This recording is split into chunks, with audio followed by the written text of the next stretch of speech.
tuve una caída en mi carrera, pero he vuelto más fuerte que nunca. Ojo con Supa, va a reventar a Marlon. Se atreve ahora con el 1 contra 1 contra FLICKR. No debería de ganar el tetón. J'ai progressé une étape à la fois jusqu'à arriver au sommet. Il y a maintenant qui est dans la mêlée. Et la côte de Rogan, elle est magnifique du côté d'ADC.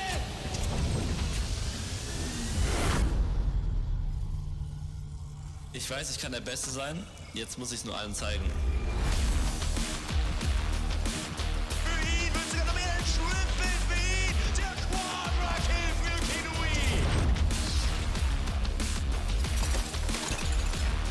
선택할 수 있는 길이 많았습니다. 저는 지금 걷고 있는 길이 옳다고 확신합니다. No akcje tutaj na gotowe. Nie odbierajmy. Pentakill jak najbardziej zasłużony.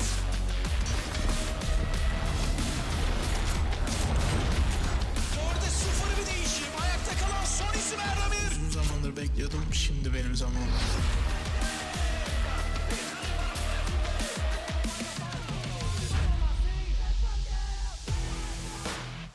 Never one without the other. Caster duo, initialized Nightmare, Brother 1, Brother 2, Hapgood 1, Hapgood 2, or occasionally just Kindred apparently, are here to do some EMEA Masters. Cass, a pleasure to be here, a pleasure to be on screen, getting back into some ERL action. Yeah. And, you know, in honor of, you know, the Heretics winning last EU Masters, now, of course, EMEA Masters, we will be Los Hombres this time. Los Hermanos. Los Hermanos. We've renamed. Oh, boy. But we have to, of course, see how they went in yesterday. They had themselves a 2-1 day. And we saw in that intro, right, FLICKR had a big part of that cinematic. FLICKR had some incredible games. Walked away with a pentakill from one of them and walked away 2-1 from the day. Here's Aphelios was an absolute menace, and even in the game they lost, he still looked very dominant. And then we came into another one. GK versus IW, of course, the Wildcats versus the Men, our two new regions coming in. It was a banger of a game. It was. Love the way that they pulled out the Vi and the Pike combo. I was actually chatting with Viking afterwards saying, hey, you know, we used to talk to each other in LC. Good to see you coming back with another region, and good to see them starting to really punish some of these teams, making things very interesting. A lot of our groups have ended up with some very mixed results from the first game. Yeah, on the other hand, a team that did not have mixed results. Team GO absolutely dominated in their group. Ragnar on this Olaf took over the game versus the Nautilus. It has felt like particularly Ragnar has come back with an absolute vengeance. This guy was one of the very best top laners in the ERLs last year on LDLC, now comes back with a different LFL team with a whole host of carry picks. He's not on duty anymore. Oh no. And he is very much tearing up the rest of the Rift. And then of course we saw a couple of other regions in there as well. SK Prime coming in from the Prime League versus the Riddle team, champions of NLC.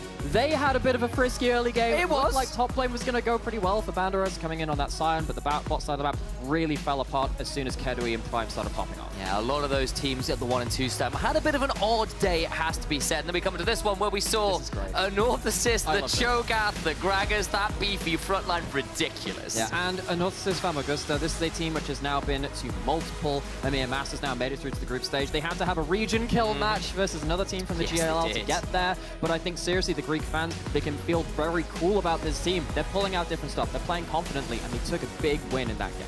And we're back over towards the Wildcats versus Heretics, and this one, another game where it got real spicy. It did, and this was the game where you're thinking, oh, you know, Los Heretics, they're going to be coming in here, definitely sealing out a 3-0, right? Kind of forget how damn good the TCL are as a region. You know, a lot of these players which, you know, have been to international events before across the region. Of course, Supermassive, one of the teams which attended this event, but didn't even get through play-ins, though. So we had a couple of these questions about TCL. They come into this game an absolutely monster on Los Heretics. And that's after an early game that actually went pretty well for Heretics. But then we're coming into, of course, our standings. You can see Group A, Group D have played. Group A, very spicy, 3 times tied at 2 and 1. Zero Tenacity struggling at 0 and 3, looking to pick it up as they go forward. And then to Group D, Team GO absolutely running the group. Now, I love the fact that we do have these contentious groups, though. Lots of teams tied together, of course. In the next few days, we'll be playing out the remainder of the other round robins, because it is a double round robin, the best of 1 group stage. We've had 1 from Group A and Group D. And then coming into today, of course, we have to make a start on Group B and Group C. We do indeed. And it's going to be a very intense schedule. There's not a lot of time for these teams to get themselves ready for things as they go on. And, you know, it's difficult at this point, especially compared to previous seasons, previous versions, when it was the EU Masters, now the EMEA Masters. That MEA bit is a difficult bit. Because actually, who are the favorites anymore? Because, of course, LFL, Heretics coming in, of course, as reigning champs. You've got the Turkish teams coming in. You've got the MENA teams, GK in particular, looking pretty scary. In some ways, a lot harder to call the relative strengths of various teams and regions at this point in time. Yeah, however, one way we do get to kind of cheat that is by looking at the games we're playing, of course, and actually getting those games on paper. There is only so much hypothesizing you can do. I'm very excited to see Group B and Group C play today. So this will be Group C's schedule for today. Indeed it is. And quick heads up, guys, we'll be doing the first 3 games from Group C, where myself and Nymera, before switching over to Group B for the last 3, which Jamada and Hashim will be taking you through. But this is the whole schedule for Group C. You can see we'll be starting off with Anonymo versus eSuba into an absolute banger of a matchup, LDLC versus the Unicorns of Love Sexy Edition, which looks absolutely fire in terms of 2 teams potentially looking to go all the way to the finals. Yeah, LDLC, 3-time LFL champions, Unicorns of Love Sexy Edition. They have been so dominant in whatever competitions they have been playing in as well. So this will be our full broadcast for the day with all of the schedule coming out there. Of course, multiple games are going to be played at the same time. There are 2 games being played simultaneously. We're only obviously going to be covering one on one stream here. That'd be a nightmare. So these are the games that will be on the stream right here throughout today. Of course, looking on a little bit later, you can see where the Group B games come in. Aegis versus Movistar Riders could be a very intriguing one ourselves. And of course, Aegis versus Footy Sports as well. We've got ourselves a new rivalry coming up there in terms of new teams coming in, new regions coming in, and that relative strength that we're still figuring out could well be partly decided there.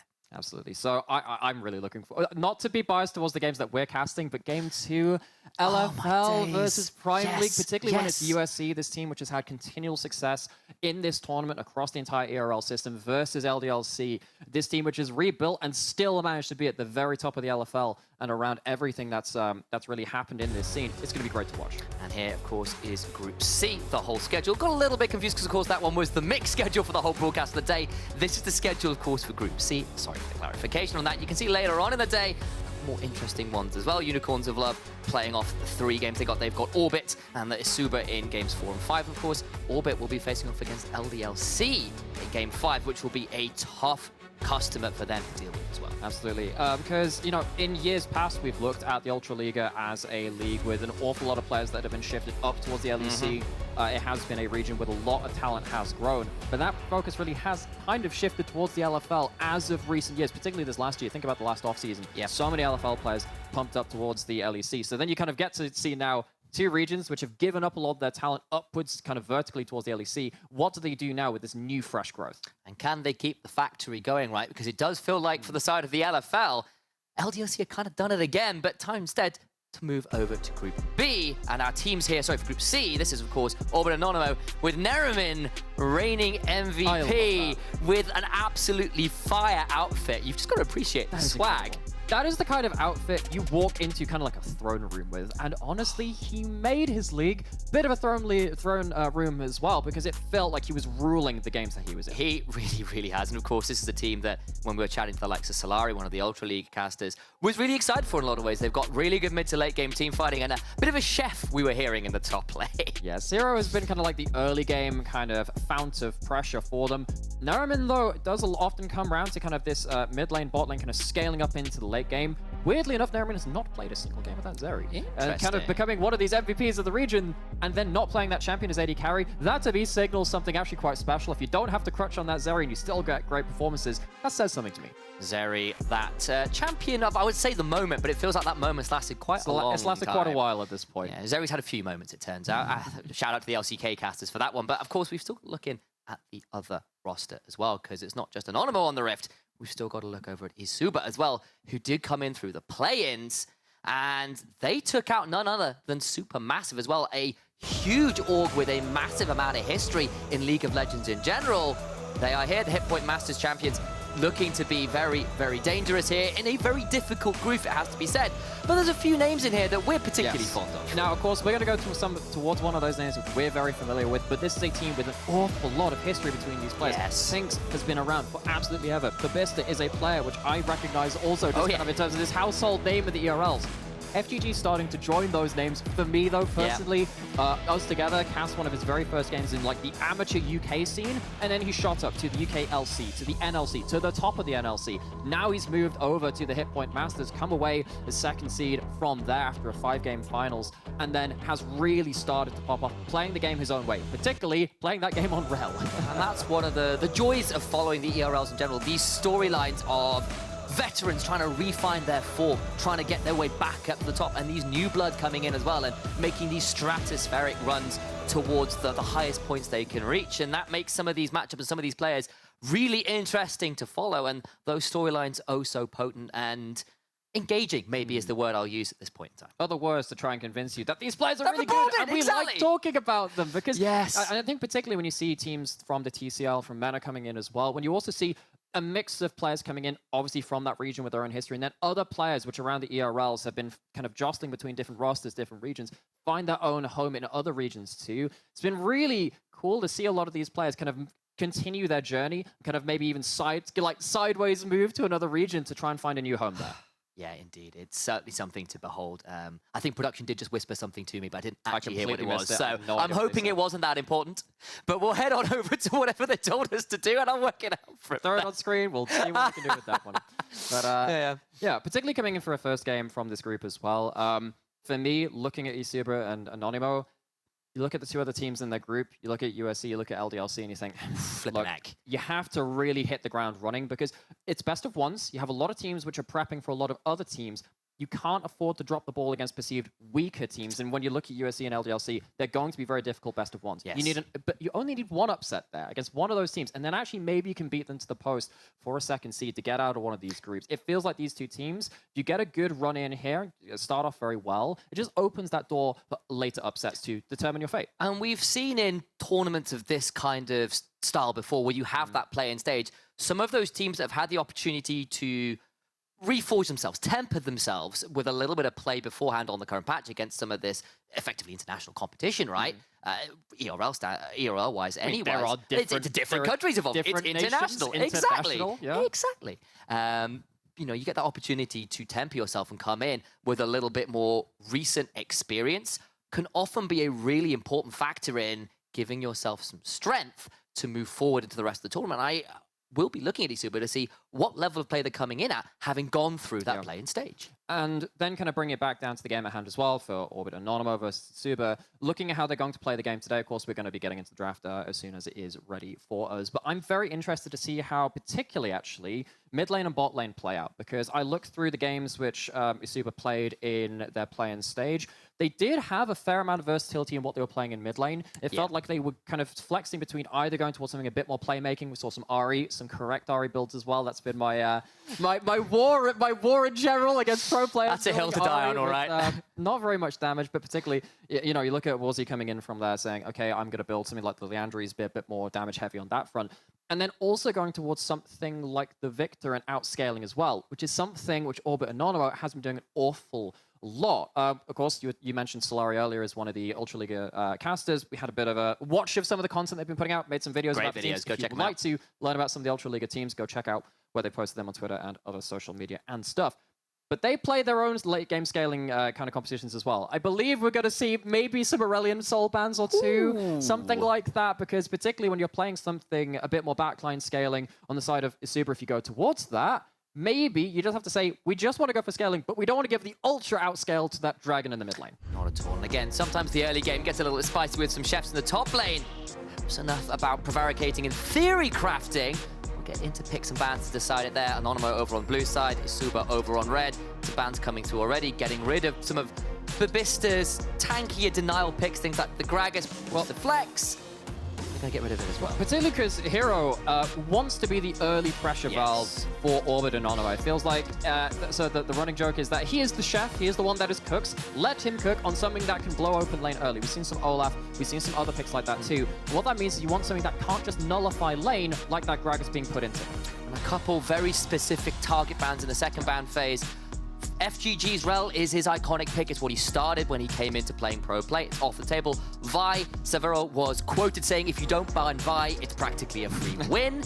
Very specific bans against these players. Maokai off the table now as well. Wait for one final ban for eSuba to round out that first battle phase. Yeah, so it does feel like, again, a lot of these picks are the big team fighting engagement, and then, as you said, some of these kind of more targeted bans as well. On the other side, you look at the Vi, you look at the Annie, you look at the Wukong. For me, that screams mid-jungle 2v2, and that means that you can kind of play through some aggressive playmakers there as well. So banning away that Vi feels like a lot of teams have crutched towards that as well. The other junglers we're looking at, particularly stuff like the Sejuani, but actually, neither of these teams have put a huge amount of value onto that. But in terms of the top tier of jungle pool, in terms of the global meta, you think about something like that, that Sejuani being left on the table. And of course, maybe something like that Lee Sin as well. The champion that's been increasingly high in priority is that Xayah, especially when you get to think about things like Rel. Well, not Rel. Rakan, I suppose the other right, because the band, we just talked about it, that's why. But Who confuses like a bird dude with like a metal horse? That's like, I can understand being in the same kind of animal kingdom. It's not even that, you know, but anyway, that guy's there. He's still there. And this is going to be another jungler, which has been seeing some extra kind of play coming in. We saw 113 play this up in the LEC. We've been seeing this after these priority junglers, which can duel very well, like the Wukong and the Vi, fall off the table. We even saw 113 take something like bone plating as secondary runes to walk into the enemy jungle and just try and obliterate them very early on. If eSuba look at Orbit Anonymo and say, look, you're going to be playing towards late game scaling, maybe they just say, look, let's try and make a mess of things early. Savero, though, will have some tools of his own to fight back without Lee Sin.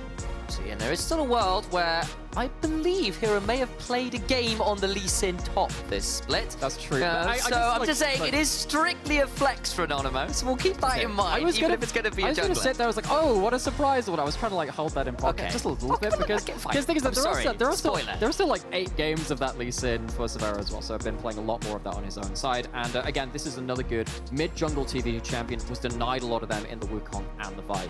Other side though, you look at DANY down on that bot side, that Zeri is going to be late game scaling. It's Zeri versus Xayah. You've taken that Rakan away from that Xayah, which means that the laning phase can be a little more flexible, I suppose. Not like the Nautilus is bad in the laning phase already, but that 2v2 for me feels fairly competitive between the two teams. Yeah, hoping that, well, expecting perhaps on paper not to see huge kill combos, but you never know with all those engages. Well, they can both kill each other. It's just that they haven't even shot at it. Okay, right? it's not like, you know what? I take that. Zerakan feels a little bit unfair regards to that. Getting to second round of bans though, we're seeing a lot more of these control mages, a bit more long-range backliners being removed. You see that Veigar being taken off the table as well, which has really risen to priority after we've seen some of those range increases come to his from his W and his skills as well. It just makes it much easier to execute on that champion. You can see, again, kind of tit for tat, and then one of the engaged threats of Hiro's Malphite being It does feel, as you mentioned, the Veigar and the Malphite really starting to rise in priority. Saw it over in the LPL the other day as well, in the finals. From Yagao in particular, his Veigar was very scary. Very scary indeed.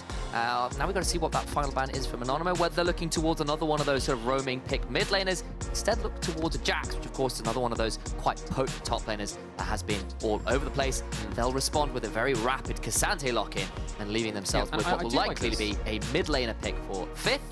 But we'll see. Because I think it is easier to blind pick top lane than it is mid lane right now, particularly when you've got Lee Sin and Xin Zhao looking to get into that mid lane very early. I think you look at that Cassante and to say, look, he's a safe enough blind pick when you've got all of these top lane bans. You've got the Malphite removed, the Jax removed, the Gragas removed as well. It's easier to just kind of say, look, Hiro, we know you have a large champion pool, but just in terms of the role itself, let's just put the safer blind pick in there. On the other side, Gnar's come back out. This has been a big split push threat arising across the world yet again. Gnar always comes back in some way, shape, or form. Adding a bit more team fight possibilities, adds a bit more disruption when you get into those 5v5s, and then also some side lane threat as well, if you could even go towards something like a Hullbreaker. Yeah, and it's perhaps a more standard dish out of the kitchen where Hiro has been described to us as something of the chef. The aperitif. Exactly, but he's gone towards something a little bit more stable, a little bit more flexible in terms of playstyle. Okay. Final pick, though, will be the Seraphine, looking to add a little bit of enchanting power to back up that Xayah. So this will be the 4th game for this Seraphine for Orbit Anonymo. This is something which comes out as, we saw this a lot in 2021, very early on in that year, in the spring season. It had a very strong level 6 spike. Problem is, now you're up against this Viktor from Warschi, and we said, look, there's a good chance you're playing towards long-range scaling from eSuba as well. I'm glad that they chose their mid lane as the last pick, just to flex that mid lane champion pool a bit more. It has felt like there are a lot of very stylistically different champions that eSuba could have brought out to bear there. You're going to have a dominant laning phase versus the Seraphine. The 2v2 probably goes in favor of eSuba as well. And also, even going towards that first Herald fight of the game, because you're going to have those early winning lanes, I think eSuba might have some chances to blow open this game early. Orbit Anonymo, they want to not fall too far behind, hit a couple of items and then approach some grouped up team fights. Which has honestly been how this team has liked to play anyway. They do like to index towards the mid and the late stages, towards those team fighting options. They like those scaling mid laners. It feels like eSuba has kind of matched them in that in terms of pretty similar archetypes of team comps. Theirs just perhaps has that earlier pressure that you kind of mentioned just before this. Probably means at least I think from both where we're standing, so with a slight edge out of draft, question mark? They have some, well, I mean, that's a very hard thing to say, right? Because it's I'm one of feeling the, caveats coming on. As I say, there's so many caveats to this because actually I look at both of these teams and I think both of these teams have ways for both of these early level junglers to make a real mess of things. If you get a kill onto that Gnar early as there's Jinzo, if you get a kill onto that Seraphine earlier as that Zhao, things really turn in their advantage. They don't manage to do that though, and the first Seraphine ult of the game comes in to really huge value, manages to catch out some of these backlines, and someone like this Lee Sin at that first item spike, or before that, of course, Lee Sin's very strong right the way from level 3, maybe they can start stabilizing themselves. I think the first few fights of the game, and the first look into the lanes as these junglers will determine this game. Some good caveats, some points to keep an eye on as we head into the game. First fights and first ultimates. First game for us, actually. There you go. I'm finding more first to come with. There you go, first. I don't know. But there'll be something more that I can say that will be first later on as well. I don't really know where to go with No, that. neither do I. I started that one and realized it was a dead end real quick. But hey, here we are. It's like That's first. firstborn child. Technically, that's you. You're the older one. I am, like, it's true. yeah.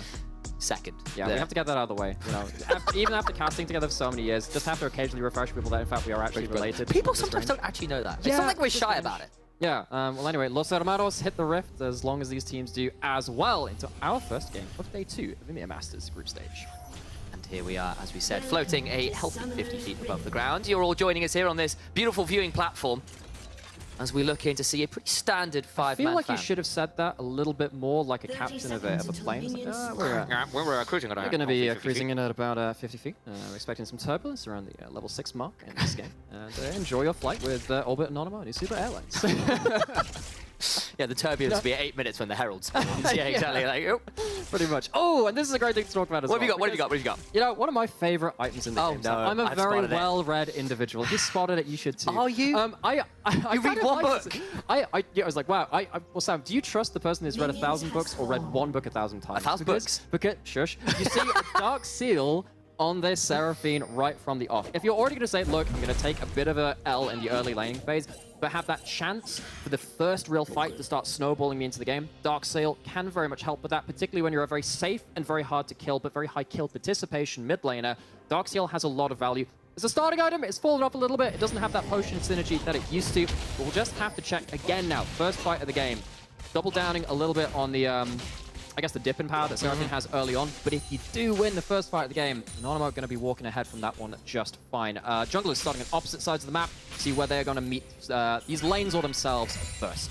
Nothing super scary anywhere else in terms of the runes or super unusual. The only thing I'll also point out is that DANY did opt into the cult, expecting to have at least a stable enough laning phase to get away with just farming it out. There is one thing in the runes which I do want to point out though, that is the Glacial Augment from FGG. So that is going to be... It's pretty good with and against melee supports, because if you end up getting the knockup from that Rakan at that point, Nautilus, look, he's a champion where he's in a fight. He doesn't get out all too quickly, right? So keeping them in a little bit longer, so he's outranged by the Zeri and the Rakan, can potentially help in early laning phase.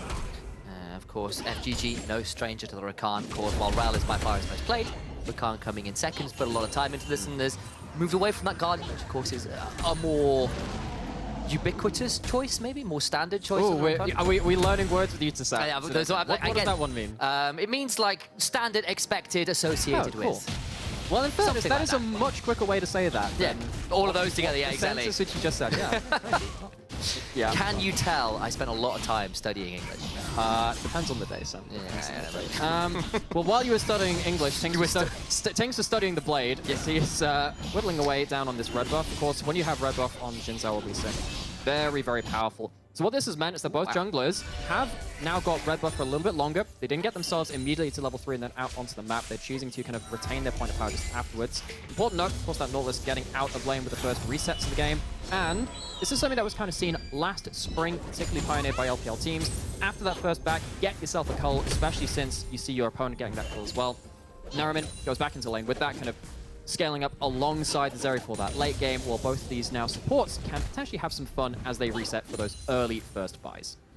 Indeed, they do. And of course, both of them running those minion dematerialized, trying to force priority where and when they can. Counterwave particularly. But aside from that, not too much action happening early on. It just seems to be a trade of scuttle crabs and I think sort of a brief look in to see whether there was a look towards topside available. But as it stands right now, it's just going to be a very handshake. Oh, tell me it's not burned out. He missed the cue. Oh, no, it's going to be stolen. God, DANY nearly stole that. Gets away with it. Savero. It's not a good look when both teams are outplayed by Scuttle Crab only 4 minutes into the game. DANY very mean. Somewhere out there, Blabber's rolling in his sleep. Fun memories. Of course, yeah, fun memories of the one. Man, that one's going forever down into history. So, TynX heading towards this bot side of the map. That's level 4, of course. Knows that Scuttle is down on that bot side. Traded Scuttles across this map. Just here to make sure that both of these bot lanes, or rather, both of his bot lane members can push in safely, going down towards his recalls now. And both these junglers, not necessarily wanting to pull the trigger first. I think that makes a lot of sense. A counter gank from one jungler could be very, very impactful. They don't really want to make misinformed plays, and no one's showing huge openings right now. Happy to just let their scaling lanes come online. It does seem to be the play. It means that we are kind of here with this kind of holding pattern where we were expecting maybe some of that action around first Dragon, first Herald is probably where we're at, and it's kind of been stated. I will say, what I said was that the first fight that happens will be important. Fair. Now, if this is a case of, that I know that they know that the first fight is important, then I don't want to give them the first fight until I'm ready. TynX is into this mid lane, though. Of course, doesn't have that red buff anymore, but is level 4. And Seraphine a little bit low on their HP. Wave is being pushed in. That should be safe too. They are going to be spotted, I imagine, by that ward. Yes. And here's Czypsy, and actually, that first skirmish we were talking about to come on through. It is FGG that gets hit and then rooted, but does have Battle Dance number 2 to get out to safety. That'll be the end of that. Yes, the great frustration about playing with Rakan. It's like, haha, I have stopped his dash. He has 2 more. And you guys to get out with another charge of that E. Gets that more than just fine. Really looking down at this vision control now, because it does feel like the Seraphine normally kind of a dip in power in that early game, as we've been saying. You're really waiting for your first ultimate of the game, which of course he now has. So particularly when you're looking around that mid lane, you're looking to get that vision first for these junglers to get into those lanes, these supports to roam out of lane. This dragon will be seen being started. eSuba making their way down. DANY could hop over a wall to join this fight if they so wished. Shot laser comes over the wall, and looks like we are about to have a 3v3. Neramin very low on mana, though. That could be a problem as in goes Czypsy and gets knocked up, knocked down for first blood to DANY. Dragon is taken somehow, some way by Neramin, but it will come at the cost of first blood, as stated. So, Mana Dragon is, of course, nice. You lose a flash for the Ignite of FGG in the first blood of that game. Does go over to the scaling Zeri, so that's a little bit sad for Orbit Anonymo in terms of the early gold being put in, but, of course, it's Dragon stacking right now, particularly when you have scaling team fights. One of the big factors which comes into that is how threatened do you feel by the next dragon being taken? Can you give up one? So stacking these dragons early, of course, could have some longer-term benefits. This one is just good Warden River by eSuba. Sees this being put down. Early engage comes in from the side of eSuba. Czypsy kind of gives his life for the dragon to be secure. Indeed, and again, as we've been hearing, Czypsy is a slightly aggressive Nautilus, I think was the way it was phrased. Certainly no strain to the champion, and certainly not afraid of going in on the champion. But this is great, because particularly he plays a lot of enchanters on the whole. He's a big fan of like a Karma. Of course, played a bit of the Lucian army as well, and then the Ash was up there. And then above all of them is like, no, today is not an enchanted day, it is Nautilus. Yes. That's kind of the other side. So you see one of those dematerialized being pulled out by FGG to quickly clear this wave under turret in case there was going to be some kind of dive threat for that wave threat. I don't think that was particularly likely in that case. So we've seen first kind of moves the game around these objectives. Really not looking into these lanes though. Both these teams feels like they are just kind of handshaking or saying, look, we'll wait until we have our items onto the carriers we want them to. It's pretty much everyone for themselves up until that point. Yeah, we've got about 10 seconds until Herald spawns as well, which might be where we see a little bit more action again. But as we saw, it was a little bit of a contentious affair around the dragon. Both teams a little afraid to go in. So important thing about this is, of course, what's happening with bot lanes around Herald, because, yeah, you can talk about Herald sometimes being a top side 3v3. Sometimes the supports or AD carries roam up to join it, though, particularly AD carries. Not uncommon to see them late roam up towards that Herald and join in the fight halfway through. As it stands, Zeri is currently under turret. No flash on the Nautilus if they wanted to force a play. Particularly level 6 on the Zeri. No burst from that too. Not sure they can dive. Unless Savero wants to join the party as well. The spotted on vision you can see on the minimap as well. TynX is on the Herald, so they get the additional plate. Nothing more, and it will just be a handshake again. We wondered whether there might be some action. Oh, goodies, I wondered whether there might be some action, and instead it's just a handshake. Well, I mean, historically, Seraphine was a pretty good Herald fighter because that first ultimate of the game. Very Really, really strong. For Seraphine, been hit numerous times though by the meta, by changes to herself as well. Has felt like aggressive. Actually, this is one of the big things that came from Draft Rope. Saw like the Wukong, the Vi kind of being removed, and you're like, okay, those are kind of the easy ones to just blitz your enemy mid laner. Press R. You press R and kill them. And those were being removed. Seraphine has a much easier time of that. I mean, a good thing about this, right, is that you've had the Dark Seal start from Seraphine, and still has a CS lead against the Viktor, which is typically quite lane dominant against other mages. That's one sign for Orbit Anonymo. Looking pretty good for them. And again, kind of heads them towards a more stable footing when they do want to get towards mid to late game team fights, where they have typically succeeded. Yeah, maybe it's a good opportunity to start talking Orbit Anonymo in terms of... Give me a story time. Their story time, because they've been through something silly like 3 different organization banners this year. They had this incredible win streak of 13 wins, and then towards the end of the split, things got a little bit tricky because there was some tumult behind the scenes. Started as Goskiller, I believe. Way back. Yeah, Goskiller. I remember that name from some of the casters which used to cast that team in the past. Remember them fondly. Indeed, indeed. But the roster stayed the same, even as behind the scenes tumult was going on. Towards the end of the split, it got a little bit shaky, and then they were still looking like potentially the best team in the league, especially after the initial parts of playoffs. And then they lost in finals. And it wasn't necessarily that expected, especially after we said Neramin and the Lex was getting MVP. But they want to come into EMEA Masters and show that that was a fluke, that they are still the best team coming out of Ultra Liga. And especially after Zero Tenacity had a rough day 1, they will be wanting to get a little bit of pride back for the Ultra Liga here and prove that they are a team to be contested. Or not to be... yeah, there's a better word of not to be taken for granted, Thank not you, to better. be overlooked, something like that. Not to be contested. Yeah, they're actually... they're not, you don't contest them. They are looking to contest themselves. TynX currently in the enemy jungle. We talked about this vision control being quite important in terms of like securing these lanes safety, or of course giving some inroads to it. Currently, red side wards largely blotting out vision for eSuba in this bot side. They're all going to be spotted as TynX heads in towards this Tribush. And again, for all that we have early pressure junglers, they're kind of there as maintenance junglers. It kind of feels like they're sat there going, look, if you try something, I'm going to be here. Yeah. That's what they're doing, rather than just saying, I'm going to be going into this lane as well. Which, yeah, I'm not sure I expected that myself. I feel like maybe with Czypsy getting early movements onto the map as this launch, maybe there was something to be had, but feels like we're in for a bit of a slow one, Sam. It does feel like we've got some time to relax, warm up before we get into the true 5v5 action. Do we have in-flight entertainment? Have you anything? I could tell you. If you look out to like starboard, you'll see a dragon being mercilessly slain by TynX. But it feels like Anonymo might come over and contest. Maybe the moment we've said it's going to be slow. There you go. Here's our in-flight entertainment, guys. Prepare yourself. I don't know how exciting it is. What's the IMDb rating going to be? I feel like a 4 out of 10 right now. Rotten Tomatoes isn't very impressed. The audience score was 4. I'm trying to remember that one like post-apocalypse dragon. Was it Rain of Fire? Rain of Fire. Yeah. That was pretty good. That was pretty okay. Remember that one? Not Aragon. That was a bad one. That was a very bad one. You know they're actually doing a TV show of that. Yeah, I'm more happy about that. Of course, there was The Hobbit with Smaug. That one also has mixed feelings. Not sure I want to talk about that one actually. You started that conversation. Yeah, Sam, you should really let me know better than to do that. Sam, brother, can you help me? All right, give me a second. So what I'm going to do here is there's a little thing called checking in with the game state. Yeah. So we've got 2 dragons over to Anonymo. Oh, and eSuba got the Herald charge in mid while I was making a hash out of saying contest and whatever. Yeah. But it means that the game state is pretty even. Slight gold lead to eSuba off that Herald play, but 2 dragons over an Anonymo. And I feel like I've seen this game state a few times before.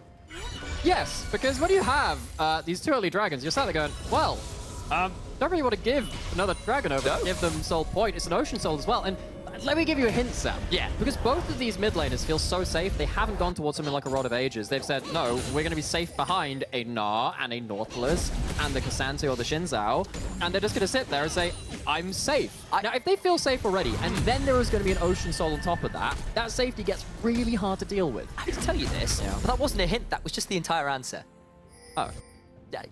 That's great. Thank you. Here I am trying to, make an interesting point about the game state. It's a great point. I just wanted to be mean. Well, if anyone wants to have an insight on what it's like to have an old sibling, this is it, yeah. Yeah, great that you do this in public so in front of all these people. Yeah, it makes me feel great about it. They're probably joining in. Well, who else to draw? my days. I finally got to fight this top side. Going all out. Took 13.5 minutes to get there, but a bit of fighting going back and forth with Hiro. forced to flash away. Goes popped by bobista, but that is a significantly lower cooldown, especially considering bobista still has a teleport available. So now the question is, with that kind of HP, what's he going to do with that? Hiro would have to reset to kind of contest him in this laning phase. See that Savero. Again, we kind of talked about Elysian being a bit more of a maintenance pick rather than being an aggressive pick itself in the early game. It's not been about the level 3 ganks. It's been about just hanging around lanes in case something pops off. They kind of bounces to the clubs in each of these lanes, not letting anyone get in there for free. So as it stands, again, very, very lethargic. You can understand why both these teams have felt fairly comfortable going towards late game and letting their carries do a lot of work towards that. We've got first items into the game, only 600 gold between them. Dragons being stacked up and kind of to compensate that slight gold lead on the other side. In fact, probably more than compensate it. I'd take the Dragons at this point personally. And now you're looking at what should really be the next phase of the game. One thing which eSuba has done very well is have all of this vision to keep protecting the lanes. That hasn't disappeared for the entirety of this game, and it's going to continue to be a factor stopping Orbit Anonymo from getting easy access into areas of the map that they would like to play around eventually. Second Herald looks like it's going to be taken down by TynX. Maybe you can use that to slam into the mid tower again. That could be very important. Potentially put Orbit into a bit of a difficult position to defend that structure. Hiro has to be a touch careful here, getting nice and aggressive, but goes unstoppable, even with the wallop coming on through. But with TynX and Warschi on the Herald, you wonder whether they might have been able to roam up, but instead it'll just be a chunk. Herald is secured, comes up with the upgrade to the Gust Walker as well.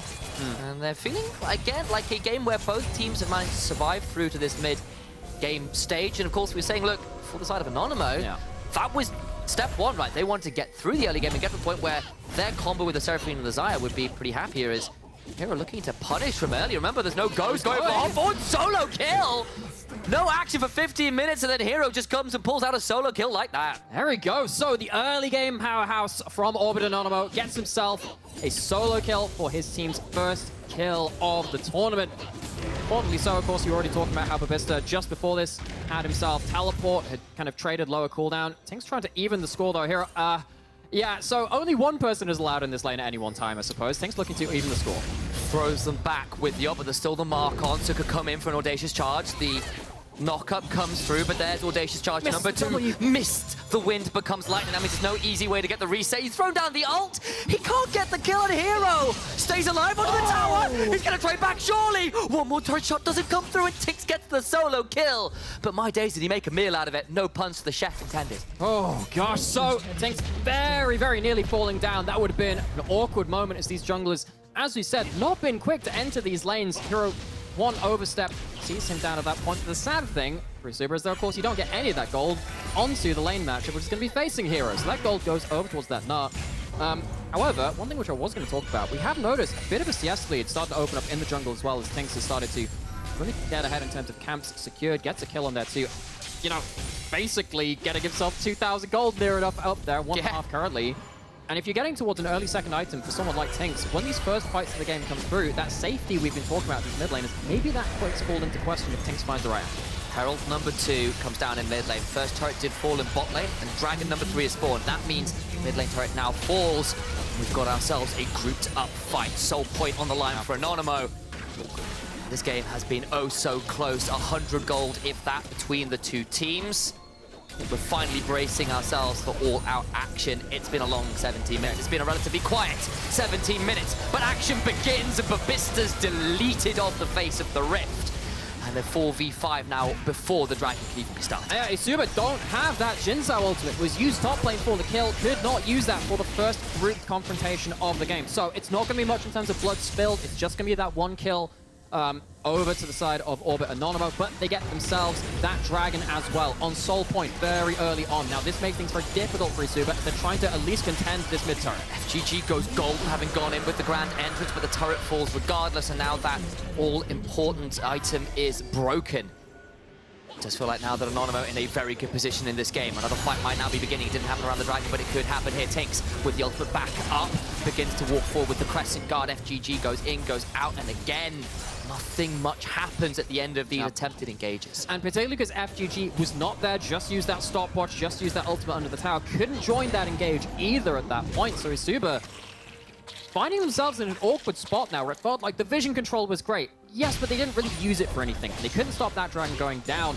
Now they're at the point where they have fallen behind a little bit in gold. It's been even enough. The gold's not really the factor here, but now you're kind of getting your feet put over the coals. Is the Ocean Soul being threatened from Orbit Anonymo? Even in that very last fight, see that Roison on that Seraphine going to be very happy to just sit behind the person who's initially engaged onto by eSuba. Really looking now at bobista and FGG to find some creative angles into these fights to stop this being so difficult. Another one. Hiro living up to his namesake. Gets another solo kill. Going back to go Mega Gnar, but dies before it can come on through. But now TynX in a dangerous position is hit by the Sonic Wave. As they come through, there is a teleport in behind. DANY begins to burst fire his way through the backline. Rishon goes trying to throw down some ultimates and some damage, but I think they've just gone too deep. And finally, Savero gets a kill on the TynX and DANY gets out. Despite the teleport coming on through, Czypsy must run for the hills, has a dredge line to his name, having hit onto the wall. The cooldown will be lower, but now needs to try and think about executing. Does he get the execute off? Has it been long enough? Now heading towards the Nexus tower. Ultra Shock laser tags him, and that means he dies to DANY. In the end, it is a 2 for 2, but what a bizarre fight. It is, but DANY playing laser tag gets himself his second kill of the game, at least getting something back in the AD carry department for eSuba. That looked like it was going to be a much more disastrous fight for Orbit Anonymo. As you were saying, it felt like they went a little bit too deep, but feels like they're particularly having the Enchanter in that mid lane slash, I suppose, the Mage of Seraphine gets a bit halfway house between them. Added all the differences at that point. This starts with a level lead on Viktor, not mattering at all against Hiro's Gnar, who just walks up, mini Gnar damage, basically a marksman at that point, that 3 hit Hyper, getting himself up to almost Mega Gnar. If he gets his Mega Gnar up at that point and gets a multi-man stun, this fight goes really badly for eSuba. They're only really saved by the fact that bobista forces Anonymo to have themselves a bit of an early retreat. Seraphine doesn't want to stick around in that one. Can't really play an encore for the rest of that team fight. And at least at this point, eSuba gets some cleanup kills. Yeah, but still a 2 for 2 when you also lose tower, when you also blue teleport yourself. Doesn't feel that great, and it does feel that the small advantages have largely been going Anonymo's way, despite some moments we thought, well, maybe eSuba can get more out of this. And particularly for the Ultra Liga representative as well in Orbit Anonymo. Remember that they're kind of their region mates in their group yesterday. Went 0-3. This would be their first victory for their region if they were to pick this up. As it stands with that salt point, they feel like they're in a good position to look towards a winning game. Of course, there'll have to be some late game teamfight execution from both teams to really decide that out, but still, that would mean quite a lot for the Ultra Liga, such a region with such history in EMEA Masters around the ERL system. About a minute and a half until Soul will be on the line for Anonymo, and it does feel that, at least for now, items stay relative parity. Well, 5v5 could change this game yet. Of course, if Anonymo do win the next fight, it feels very challenging indeed as TynX heads over the wall, forced to flash out of the Seraphine. Flashes in himself, have to throw down the Crescent Guard, but now in a tricky position. Will Audacious charge his way towards Czypsy, and the pull back with the Q3. In comes DANY, beginning to lightning crash and burst fire his way through the back end. It's a 1-for-1 right now, but the damage is huge. Neramin goes up into the air, has got feathers down. DANY in a difficult position, gets stunned into the wall, has to get his way out with a spark surge. TynX gets deleted!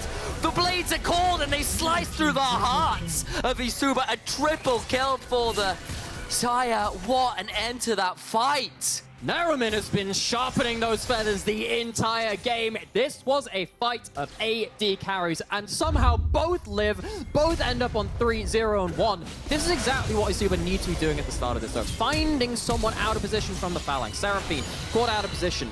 Can't finish off the kill, though. This is where things get really awkward. You're filing then into this huge multi-person encore. Very lucky to not get monstered even beyond that. Seraphine walks out alive. But Seraphine being alive is slightly less important than Xayah being alive towards the end of this. Very close to getting the kill after that point. Everyone lines up for the huge E feather pullback. Every Xayah player out there just nodded in extreme satisfaction. That is what you're after with those Xayahs. And again, great position. You've got the narrow choke points all set up, but we've got ourselves speaking of Soul that, on the line. No, narrow choke points. Let's see how Anonymo can control these chokes as we're coming towards Soul Dragon. Down 4,000 HP. TynX throws down the Crescent Guard, trying to buy time, Soul. but it's gone. Soul is in. The healing can begin to fly on through. TynX is dead. bobista taken low. Savero goes in, but can't quite get the kill. FGG begins to run away, but is rooted by a beat drop and is dropped in turn. A 2 for none. Soul to Anonymo as well, and this game has broken, and it's in their favor. Look at that Soul taking so much healing coming through. Oh, no. trying to get onto the Xayah, but you can go all out, but she'll just cut you down to size. His kneecaps full of feathers, but you can't fly that close to the sun. Baron now on the line, and Anonymo are looking towards it with the jungler and top laner of eSuba dead. Yeah, the waxy wings of eSuba start to melt. They start to fall behind the pace of the game. They couldn't hit hard enough, early enough, and Orbit Anonymo looking to pick up their first win for their region for the Ultra Liga this year's EMEA Masters. Time to get a little bit of pride back for the side of the Ultra Liga for Poland, and we'll see this fight again. Soul was on the line, and they played so well. They did, because eSuba at this point, all desperation mode. They know they're late to this dragon. They know they have to have this reset. They only just lost that fight in that top side of the map around that blue buff, so they didn't have the best setup. And despite FGG having a pretty good stalling ultimate, the damage is done. The damage is done at this point. DANY can't get the right AoE out, whereas Xayah very much can, as well as the Seraphine. We need to talk about both of these carries at this point. This Seraphine is such a nuisance for the entire game. This is not the old Enchanted Seraphine of old. You get an awful lot of damage through. And with both of them online, both of them hyper carries now, getting towards their third items, getting very, very scary for eSuba, who are in a very untenable position. And that Dark Seal now at 8 stacks. No book as yet, sorry to say. Maybe one day we'll be able to give out the library card to the Seraphine, but not quite yet. Still, 4,000 gold in the lead, Soul to their name, Baron to their name. Anonymo looking to make sure they can put the final names in the coffin of this game.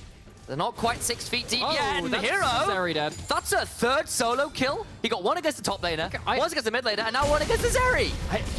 I didn't know that, we said that, Mini Nar's a bit of a marksman. Didn't realize he wanted to make it an honorable 1v1 between like-for-like roles. Didn't even need the Mega for all of that. Actually, might have actually just timed out of it. You know what, I'm not going to call that. I saw it did well. I was like, hey, I'll give it to them. That's Flashdown as well. Flashdown as well. DANY, maybe the last hope of eSuba, dying at that point in a critical juncture. The map falling apart against the Baron buff and the Soul of Orbit Anonymo. Turrets continue to fall. This base, this empire is crumbling before their eyes, and eSuba need to find their way to stall this, or they are going to bleed out in short order. Hook in from Czypsy. The Crescent Guard after the Spy Space. FGG going in, but it's rooted in place. Needs to back on our TynX. So low, falls down. Savero claims that one with a Sonic Wave. Another hook. Czypsy just cannot miss. And they take down the Viktor to boot as the blades are pulled right back through him one more time. Inhibitor turret number 2 falls. Inhibitor number 2 falls as well. They've got 3 members to defend against the remains of this Baron push. They're looking for the end, looking for their first win. The cook and crew serving up a meal for the Ultra Liga.